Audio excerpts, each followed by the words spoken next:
Very good morning, dear students.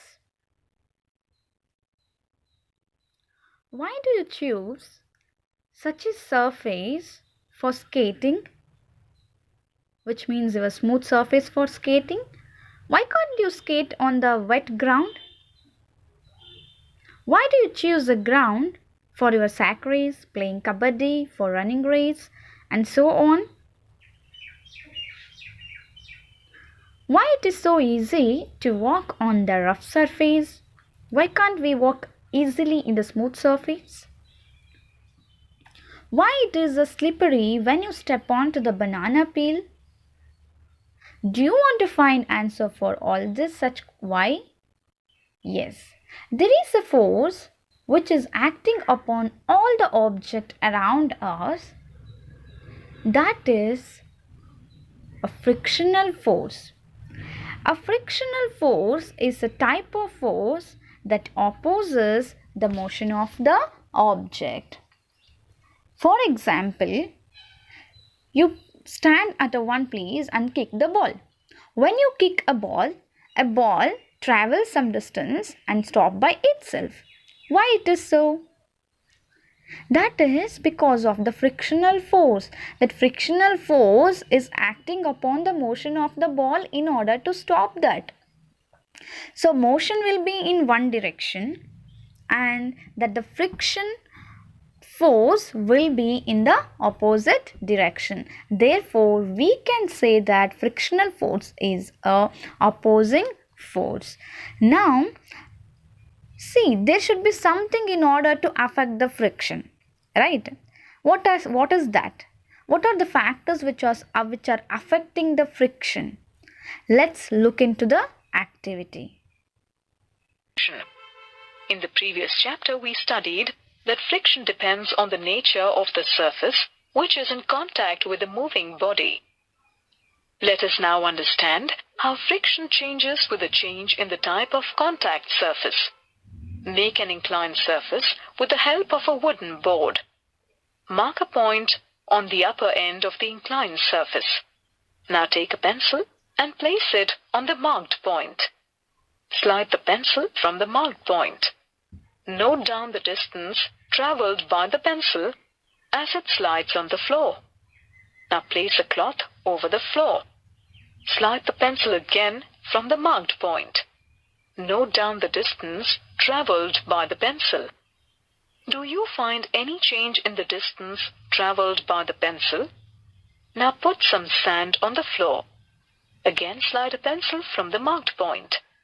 Note down the distance traveled by the pencil this time. Now as we compare the three readings of the distance covered by the pencil in the three cases, we'll see that when there was nothing on the floor, the pencil traveled maximum, and when there was sand on the floor, the pencil traveled minimum. This indicates that the sand offered maximum friction to the pencil, and hence the pencil stopped after traveling a small distance only. Let us now understand why different surfaces offer different friction.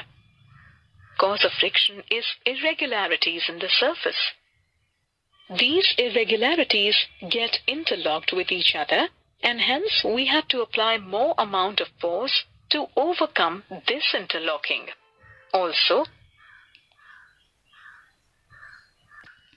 So, through that activity, we observed that pencil traveled in a different distance in the different material what we used on the table. Now, still we are not at knowing what factor is affecting. Now let us look into the one more activity. Here you are having a one device which is called the spring balance, which measures the weight of an object, where in the sky blue color material which is call it as a spring balance.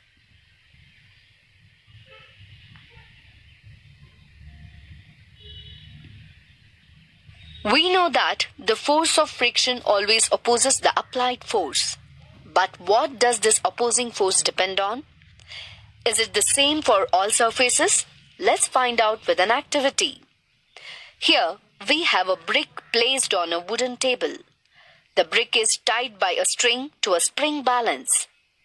Pull the brick by the spring balance and note down the reading on the balance when the brick just begins to move. The reading of spring balance is the measure of the force of friction between the surface of the brick and the floor. Now, wrap a piece of polythene around the brick and repeat the activity. We see that the brick now requires lesser force to move. Repeat the activity by wrapping a piece of jute cloth around the brick. We observe that the jute cloth provides a higher friction than polythene as well as wood. Now perform the above cases of activity on a glass plate instead of a wooden surface. We observe that for all three cases, the glass surface exerts less friction than the wooden surface. Try the activity now by pulling the brick on a cloth surface. The friction values are now higher than glass and wood. Now let's see how the mass of the body affects the frictional force it experiences. Repeat the above activity with a heavier and a lighter brick and note the force required to pull each of the bricks.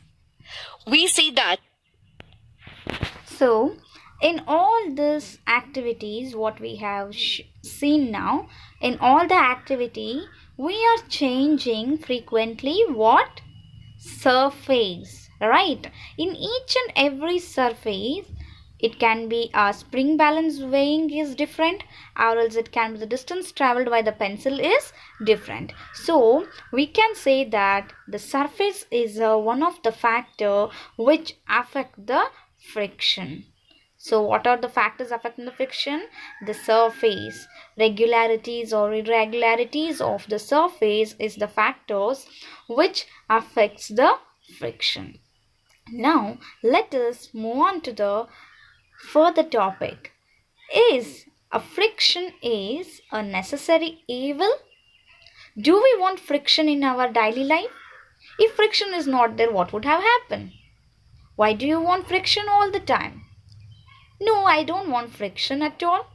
Then what will happen if friction is not there? Let us look into the activity. What will happen? Friction has many uses in our daily life, but at the same time, it is not always good for us. Let us discuss the uses and the harms of friction and understand how it is a necessary evil for us. Friction helps us walking on the road. On slippery surfaces, it is difficult to walk because of less friction. Friction helps us writing with a pen, pencil or chalk. As we write with a chalk on the board, the rough surface of the board rubs off the chalk particles which stick to the board. Friction helps the things to come to a stop. Without friction, no vehicle can stop on the road. Buildings are constructed because of the interlocking of rough surfaces with each other. That means, without friction, even buildings cannot be constructed. Friction is needed to fix a nail on the wall. We cannot fix a nail on the frictionless surface or smooth surface. If there is no friction, then we cannot light a matchstick. Matchstick box has a rough surface. As we rub the matchstick against it, the heat is produced due to friction and the matchstick lights up. We have discussed many uses of friction and we have seen how crucial it is for us. Now let us see the other side of friction. Soles of our shoes are torn out because of friction. As we walk on a very rough surface having more friction, it tears our footwear. As we have seen, that friction causes heat. In big and small machines, such as sewing machine and factory machine, so much heat is released due to friction that over a period of time, they get damaged. Tires of vehicles get damaged because of excess friction. So, we have seen that although friction is crucially used in our daily life, but it is harmful for us too. That is why we call it a necessity. So, we observed that friction is a necessary evil. For some cases, we require friction. In some cases, we do not need a friction. So it is a necessary evil, we can say. So in today's class we learned about what is friction, what are the factors which are affecting the friction, and how a friction is a necessary evil. In the coming class, let's discuss about the advantages and disadvantages of the friction and the types of the friction. Thank you.